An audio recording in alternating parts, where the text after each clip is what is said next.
C'est avec Nathalie et Laurence que vous avez passé les 10 minutes qui suivent. Laurence, pour ouvrir un chapitre santé, on va commencer avec vous, Laurence, et parler de la grossesse. Avec effectivement cette information, quand on est enceinte, vomir paraît à peu près normal, sauf que quand c'est trop fréquent, ça peut être une maladie. Et c'est une maladie qu'on ignore. Et on a été alertés, nous, à Télématin, à la santé, sur cette maladie que j'ignorais complètement, l'hyperémèse gravidique. Ce sont des nausées incessantes quand on est enceinte, les 3 premiers mois, 15-20 vomissements par jour, jusqu'à cracher du sang, jusqu'à perdre du poids, jusqu'à être déshydraté. Et souvent, les 3 premiers mois de la grossesse, on vous dit, vous vomissez, c'est normal. Oui, c'est ça. Les vomissements, c'est normal, c'est la grossesse, c'est comme ça. Puis après, vous n'osez pas le dire quand ça se poursuit. Voilà, certains vous disent même, si tu ne supportes pas, c'est sûrement psychologique, ou tu n'as qu'à avorter. C'est quelque chose d'excessivement violent. C'est grave. Et ce n'est pas grave dans la mesure où on n'en meurt pas, il n'y a pas une pathologie lourde, mais en revanche, la grossesse est quasiment infernale. Donc, qu'est-ce qu'on peut faire? Nous avons rencontré des témoignages, beaucoup de témoignages, des femmes, ce matin, qui nous dit, elle s'appelle Siam, elle vient d'être hospitalisée à l'hôpital de Neuilly-Courbevoie, en urgence, mise sous perfusion et en réhydratation. Voilà pourquoi, parce qu'elle n'arrête pas de vomir, elle est prise en charge à l'hôpital. Elles sont stigmatisées, ces femmes, on les appelle les vomisseuses à l'hôpital, on les met dans des coins, elles sont stigmatisées. C'est une maladie, ça n'a rien de psychosomatique. Et nous avons rencontré donc une femme qui a souffert de l'hyperémèse gravidique et qui a monté une association.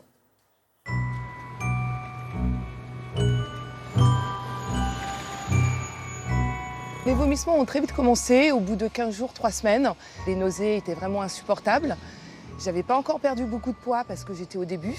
Donc je suis allée consulter un premier gynécologue qui m'a expliqué que c'était normal d'être malade enceinte. Entre-temps, j'ai entendu parler de l'hyperémèse gravidique.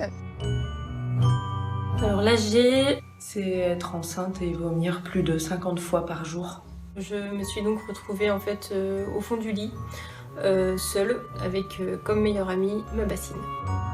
Je suis allée voir un autre gynécologue. Je lui ai parlé d'hyperémèse gravidique. Elle m'a dit hyper quoi? Elle ne connaissait pas ce mot, elle n'a pas compris. Elle m'a dit non, vous avez simplement des vomissements, ne vous inquiétez pas. Je devais être peut-être à 6 semaines, 2 mois révolus. Là, j'avais vraiment perdu du poids. Je devais être à 10 vomissements par jour. Et mon état, c'était vraiment un enfer. Donc je me suis présentée en urgence à la maternité un dimanche soir avec mon mari. Mais j'ai eu de la chance, je suis tombée sur un gynécologue de garde qui a compris ma souffrance, même s'il n'a pas pu mettre de mots dessus et vraiment l'expliquer. Mais il m'a donné un puissant antivomitif qu'il a accepté également de me donner à domicile. Ce médicament, c'est l'ondansetron, qui n'a pas l'indication dans cette maladie. Et on a fait une demande auprès des pouvoirs publics pour étendre cette indication, pour mieux prendre en charge ces femmes. Parce que ce médicament, il peut avoir un coût, où on peut leur dire non, je ne peux pas vous le prescrire parce que ça nécessite une ordonnance d'exception.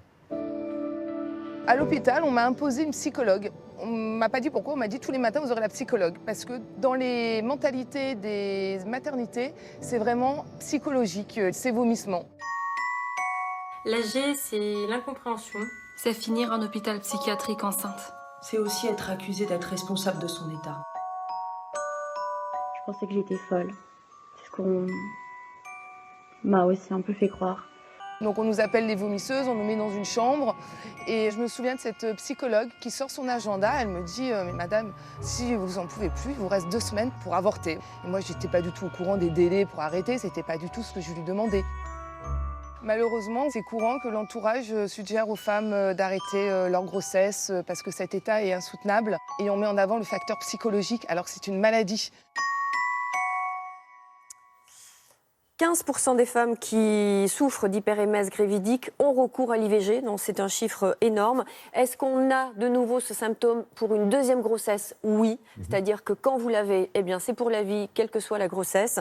La piste génétique sur les origines, on a découvert des modifications sur le récepteur aux hormones thyroïdiennes, donc il y a une vraie raison anatomique, si j'ose dire, et il y a un lien avec le taux HCG de la grossesse. Un site internet, l'association de lutte contre l'hyperémèse gravidique. Merci beaucoup.